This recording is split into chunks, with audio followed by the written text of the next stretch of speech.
All right, what's good with it, folks? Kinfolk Dookie. I'm sitting here with this. This is my small form factor PC. I built it in the Ryzen Evo M.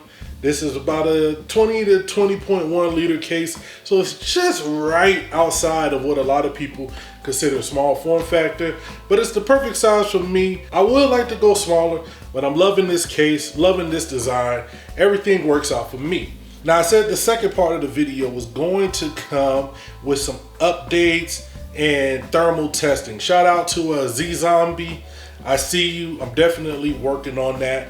Well, I actually said I was going to save the updates to the third part of the video, but there's just some things that had to change for me. But I just got a notification about one of the updates that I really wanted to change on this being delivered. Let's go ahead and pick that up. Ah, there you go. Come on. What's up, girl? How you doing? You ready to open this package? Let's check it out. Yeah, I know the puppy shop was cheap, but go ahead and toss a like on this video anyway. On to the upgrades. The first was from Ryzen Tech themselves, and that's the aluminum side panels with cutouts for ventilation. I'm hoping these can help tame the GPU thermals while also giving my build a more minimalistic vibe. Secondly, while this is often frowned upon, I grabbed the main drive from my old build and transferred it over to avoid having to reinstall all the apps I use. Next, to help with the airflow and cut down a bit of the noise, I'm hoping 3 Noctua Chromax fans will get the job done.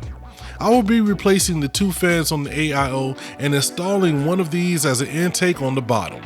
I like the black anti-RGB aesthetic of these fans to match the look of the premium sleeved power supply cables specifically for the Corsair SF series that will give my PC that dope, super clean, small form factor look.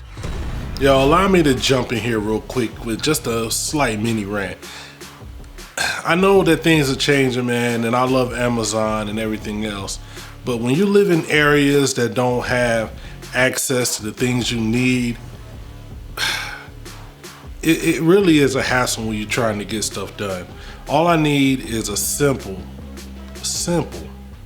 fan splitter. So basically it's 3 Chromax fans plus the fan power of the block on my cooler. This is the Cooler Master liquid cooler. I need 4 fan ports and I only have 1 splitter. So the 1 splitter is working up top. I just need 1 more so that I can hook this fan up and also plug in the power from the CPU block. I also could use like a Molex, one of those Molex adapters where you connect this to a Molex adapter. I really don't want to do that because the included SATA cable just comes with SATA adapters on it.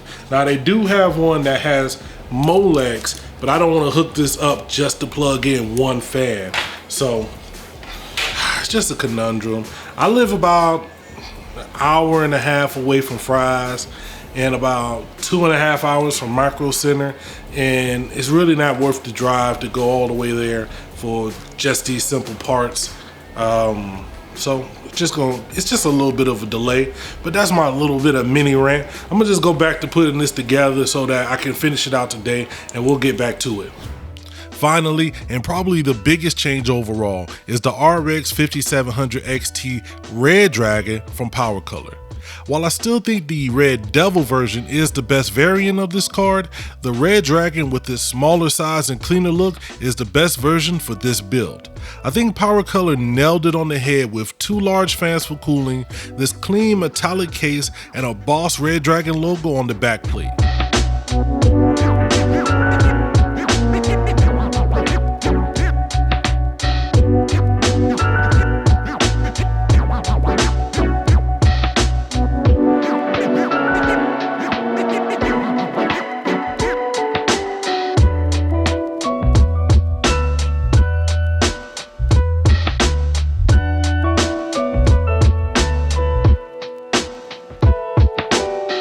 Once everything was back together, I took a little extra time to really dial in the cable management.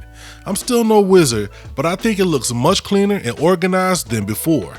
So I finally have the system updated, upgraded the way I really want it. I actually really prefer the aesthetic of the aluminum side panels versus the tempered glass, even though I did go in and do some more cable management. I'm no wizard by whatever. I've seen some amazing cable management in this case. I don't know how they did it. I don't know who they sold to make it happen, but your boy, it ain't going down like that, even though I think I did a pretty good job. But the thing that was still bothering me was the noise.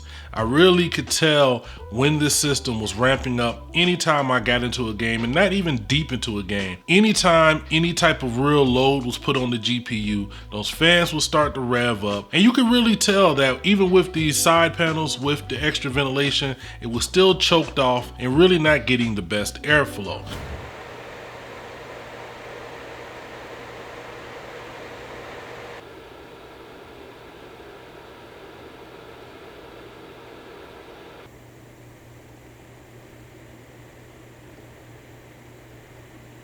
Now, one of the solutions that I had already thought about looking into was undervolting. Undervolting is the process of supplying less power to the GPU so that it's not as power intensive, but you still get pretty much the same clocks and gaming performance. So a big shout out to Optimum Tech, as his video was the one I went to as a guide on how to tame the voltage on this card. He actually used the same Red Dragon 5700 XT. The problem is that manually undervolting my card, I couldn't get anything close to his results. In fact, I had to use AMD's built-in undervolting feature in the newly redesigned Radeon settings and was only able to get an undervolt of 1151.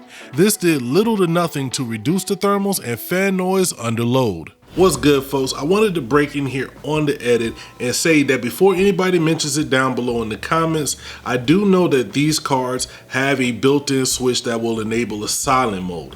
But the same way that when I tested it with the Red Devil version, on the Red Dragon, it really didn't do anything to help with fan noise or the GPU thermals. So I really saw no reason to include it in the benchmarks when I ran them. Speaking of benchmarks, let's see how this system actually performed. Using this slightly undervolted profile to run all of these tests, we start with Heaven running at 1440p extreme and netting us an FPS of 66.2 and a score of 1668. You can see that even though the GPU reached somewhat dangerous temps at 89C, it never throttled itself back to bottleneck the overall FPS. In Borderlands 3 at 1440p, using the extremely GPU taxing Badass preset, I was able to reach an FPS of 60.28. While gaming though, I scaled that back to the Ultra preset with some settings on high and honestly had a much better experience without noticing any real loss in visual fidelity. Running through a few more canned benchmarks, you can see a breakpoint score of A while getting the average FPS of 76. In Division 2 on Ultra at 1440p, you get similar results to Borderlands 3 with an average FPS of 66. Rounding it out, the Far Cry New Dawn benchmark gave the best numbers with an average of 93 FPS. Truth be told, with most games at 1440p, I go in and tweak the individual parameters to squeeze out the most FPS while keeping the visuals crispy AF. It's about finding the right balance to give you the best overall gaming experience. So at this point, I would love to come on here and say that I'm completely done with making changes and additions to this PC. But as tech enthusiasts, you guys know that is not the case. I already have some stuff that I would love to do. Actually, I would love to replace the 600 watt power supply with the 750 watt one because I plan on changing out that GPU. I don't know if the video with the GPU that I am going to put in there is already out yet, but make sure you check down below. Now, I would like to get in a beefier X570 mini-itx motherboard, one that has support for 2 M.2 drives so that I can have one as my main OS drive, one as a cache drive, then have an SSD in there that I use as a storage drive that I'll be working off of. At the end of the day, I'm just going to leave the GPU side open because for most of my testing and gaming when I'm not doing the video, that's how I have it, and I really enjoy the system that way. It doesn't get loud. I do get a little bit of heat on the side here, but even with the panels on and the GPU ramping up like that, I can feel the heat. It's much cooler without that side panel on, so the GPU can get much more airflow. The airflow GPU issues in this machine are not simply relegated to just this case. Most small form factor PCs have those kind of issues where you got to kind of figure out the best way to get airflow into your system so that you can have proper cooling, you know. I actually saw somebody hit me up that said they have one of these with water cooling on the CPU and the GPU. Might be time for me to make my first custom loop. I don't know. Let me know what you guys think down below. I'm gonna get up out of here. Make sure you like, share, subscribe, and let me know down in the comments what you think. It's your kinfolk Dookie. I hope 2020 is amazing for you, and we're gonna keep this going all year long, all right? Holla at your boy.